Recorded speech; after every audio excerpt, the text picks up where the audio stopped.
식당에서 밥을 먹다가 머리카락이 나왔어요.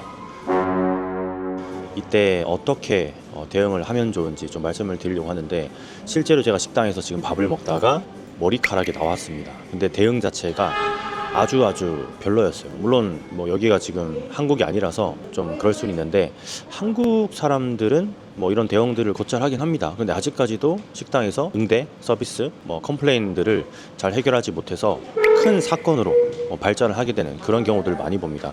오늘 이 8단계의 방법으로만 진행을 하시게 되면 아무런 문제 없이 컴플레인을 해결할 수 있고, 머리카락 정도는 나와도 무난하게 그냥 넘어갈 수 있는 그런 대응 방법들이니까 한번 들어보시고 활용해 보시면 좋을 것 같아요.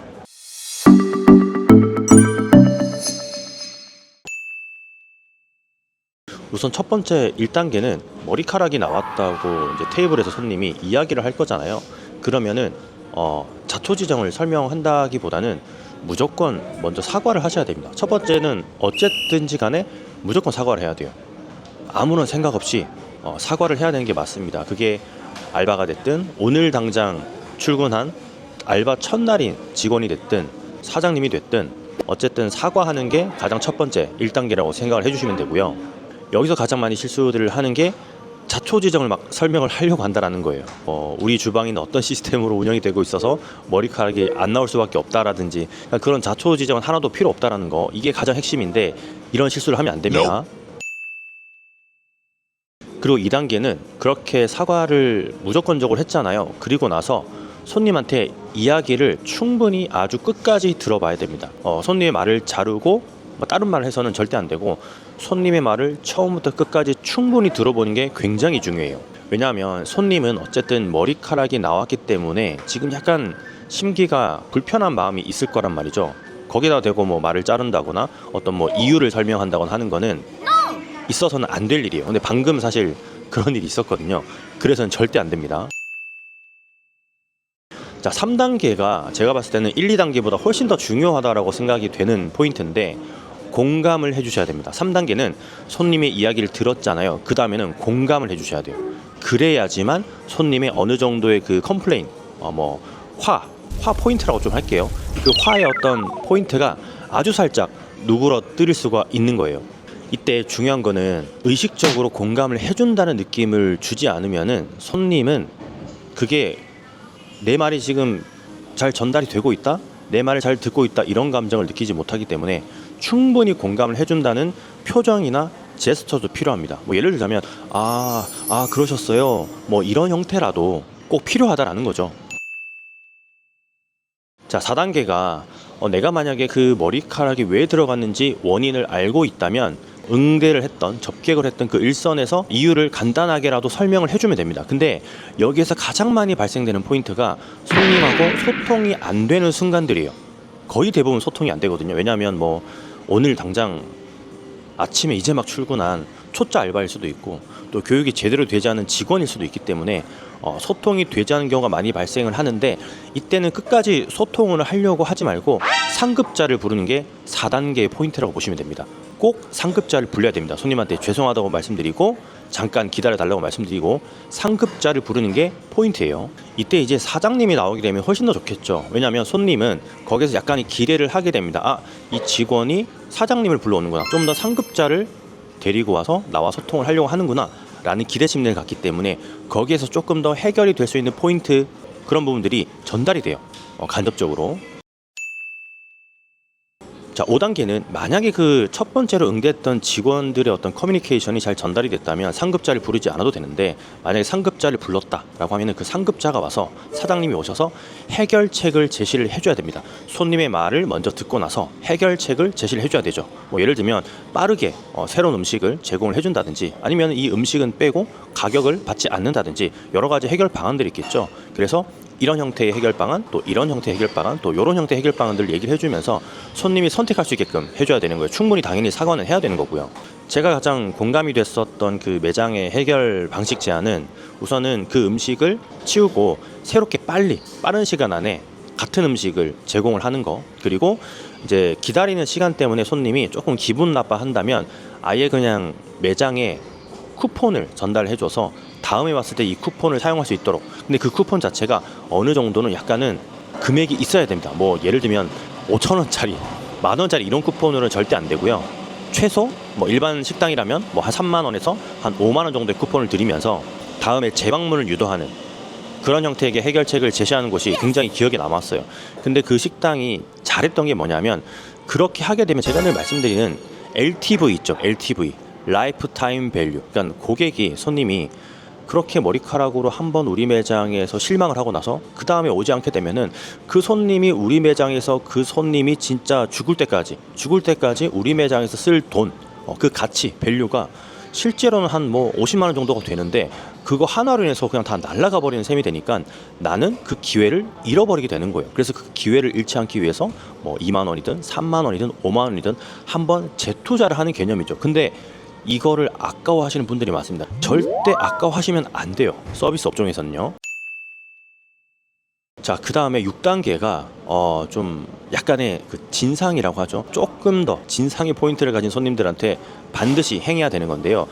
해결책을 제시를 했는데 해결책이 받아들여지지 않는다면 다른 대안을 제시를 해줘야 됩니다. 대안을. 그 대안이라는 거는 내가 낸 해결책들 있죠. 아까 뭐 음식을 바꿔준다거나 금액을 받지 않는다거나 뭐 쿠폰을 드린다거나 뭐 여러 가지 사과를 해서도 안 되는 그런 부분에 도달했을 때 다른 대안을 제시를 해주는 걸 의미를 하는 거예요.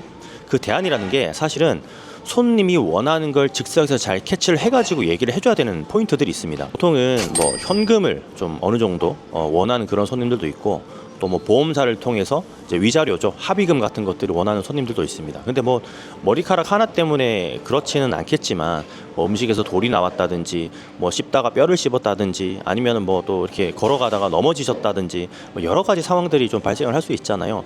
그때 사실 그런 대안들을 제시를 해줘야 돼요. 그러면 그런 대안들을 제시를 해주려면은 내가 잘 알고 있어야겠죠, 그런 부분에 대해서. 그래서 우리가 가입했던 그 보험의 내용, 그런 것들을 명확히 좀 인지를 하고 있어야 됩니다. 이건 각 보험사마다 좀 다르기 때문에 좀 더 좀 인지를 하고 있다가 손님한테 명확하게 사과와 함께 그 내용들을 대안으로 제시를 해주면 어느 정도 수긍이 되는 경우가 많아요. 뭐 예를 들면 그냥 당장에 몇만 원을 원하는 손님들이 있을 수도 있거든요. 그런 것들은 그냥 줘버리고 끝내는 게 낫습니다. 근데 최근에는 뭐 이런 사기꾼들이 너무나 많기 때문에 이 사기꾼들한테는 당하지 않는 정도의 그 센스는 좀 발휘를 하셔야겠죠.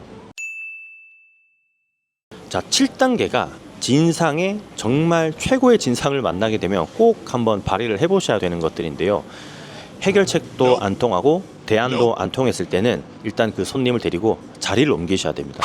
그 홀에서, 다른 손님들이 보는 그 홀에서 이야기를 하기보다는 다른 장소로 옮겨서 이야기하는 걸 추천드리는데, 사실 이게 심리적인 효과가 좀 있어요. 그래서 우리가 뭐 흔히 LG나 삼성이나 이런 서비스 센터 가셔서 상담을 해보시면 조금 강하게 컴플레인을 하게 되면 상급자가 나오고, 상급자도 안 되면 상급자와 같이 다른 장소에 가서 좀 더 긴밀한 대화를 나누는 그런 어떤 단계들을 좀 확인을 하실 수가 있는데, 식당에서도 마찬가지예요. 심리적으로 손님의 화를 누그러뜨리고 조금 더 내가 다른 어떤 대안책을 제시를 해주겠다, 조금 더 우리가 너의 이야기를 들어주겠다, 이런 개념에서 장소를 옮겨가지고 이야기를 들어보시면 조금 더 얘기가 잘 통하는 걸 느낄 수가 있습니다. 그리고 이렇게 장소를 옮겼다라는 거는 이제 내가 이게 최상의 대안이니 이상은 없어, 손님 너도 그렇게 원해서는 안 돼, 이 이상이 최고야, 그리고 법적으로도 아무 문제 없어, 사실 우리가 이렇게까지 해주는 거는 너가 너무나 진상을 피워서 그런 거라서 원래는 여기까지인데 이렇게까지 해주는 거야, 아니면 진짜 이렇게까지밖에 안 해준다, 이런 느낌의 뉘앙스의 대화, 컨버세이션이 나가야 되는 거예요. 자, 이제 마지막 8단계입니다. 자, 만약에 그렇게 해서 뭐 중간이든 아니면 7단계든 해가지고 잘 해결이 됐잖아요. 잘 해결이 됐을 때는 어떻게 하냐면, 앞으로도 좋은 관계를 유지하기 위해서 손님한테 진심을 다해서 한마디를 해주시면 좋습니다. 그냥 뭐 우리가 제시한 해결책이나 대안이나 보상 같은 것들이 물론 그 손님이 마음에 들고 그래서 이제 그냥 일이 다 무마가 될 수는 있는데요. 제가 말씀드리는 어떤 진심 어린 사과, 뭐 전달, 그리고 다음 재방문에 대해서 좀 더 긍정적으로 생각할 수 있게 하는 그런 어떤 내용의 대화들, 짧은 스몰 토크 같은 것들, 그런 것들이 필히 수반이 돼야 돼요. 안 그러면 손님은 좀 불편해 하거든요. 예전에 이제 본인이 여기에서 이제 뭐 직원들이나 사장님한테 좀 불만을 이야기했던 그런 어떤 기억 때문에 다시 찾지 않게 되는 그런 경우가 꽤나 많습니다. 저 역시도 이제 물론 여기는 해외라서 다시 찾진 않겠지만 조금 얼굴을 팔린 그런 경험 때문에 오지 않게 되는 사례가 많다 보니까 그런 마지막에 어떤 유종의 미를 거둘 수 있는 대화는 반드시 필요하다라는 걸 좀 말씀을 드리고 싶습니다. 그러니까 뭐 저 같은 경우는 예전에 어떻게 했었냐면 손님이 이제 그렇게 해결책을 받아들이고 대안을 받아들이고 식사를 하고 계산을 하고 가시잖아요. 그때 한 번 더 말씀을 드리는 게 손님 오늘 너무나 죄송했고 또 그렇게 이해해 주셔서 너무나 감사하다라고 하면서 무언가를 조금 더 주셔도 돼요. 제가 항상 말씀드리죠. LTV 고객 생애 가치를 늘 생각을 하시라고요. 그 손님이 실제로는 우리에게 나에게 좀 더 많은 가치를 줄 수 있는 사람이라는 걸 생각하고 베팅을 하는 개념이라고 생각하시면 그 돈이 절대 아깝지 않을 거예요. 사실 지금 화면에 보이는 이 사진이 실제로 매장에서 일어났었던 그 사건인데 이때 매장이 아주 적절한 대처를 해서 정말로 이 손님 자체가 나중에 이제 LTV 제가 늘 말씀드리는 고객 생애 가치가 500만 원 이상, 그러니까 뭐 2, 3년이 되지 않아서 그 정도의 금액을 쓰셨다고 하니까 굉장히 잘 판단해서 대처를 한 케이스죠. 그리고 마지막으로 제가 말씀드릴 건 손님의 컴플레인은 그 알바나 직원이나 사장님한테 화가 난 게 아니고요.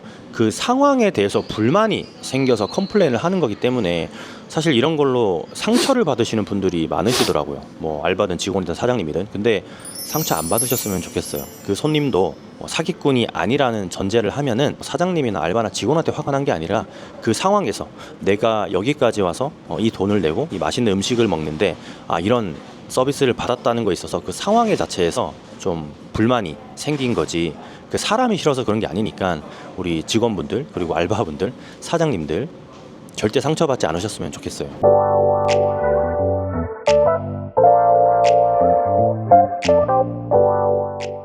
이 내용은 뭐 식당뿐만 아니라 많은 서비스 업종에서도 이제 활용되어지고 있고 실제로 이 단계별로 대처를 하는 게 매뉴얼로 잡힌 그런 것들도 많은데요. 이 영상을 보시는 모든 분들이 이런 식으로 좀 컴플레인 대응을 잘 해서 고객의 LTV, CLV 이런 것들을 충분히 잘 지키셨으면 좋겠다라는 생각을 해봅니다.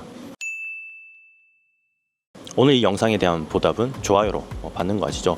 다음에도 우리가 이런 뭐 장사든 사업이든 할 때 뭐 운영 방법이라든지 노하우라든지 팁 같은 것들을 영상으로 만들어서 콘텐츠로 제공을 해드릴 테니까 다음에도 제 영상을 보실 분들은 구독이랑 좋아요 부탁드리겠습니다. 제가 이런 내용을 이메일로 비정기적으로 좀 보내드리고 있는 건 아시죠? 제가 고정 댓글에다가 권프로의 지혜 한 줌이라고 뉴스레터 신청하는 링크를 달아 놓을 테니까 신청 부탁드릴게요. 감사합니다. 권프로였습니다. 들어갈게요. 많이 파세요.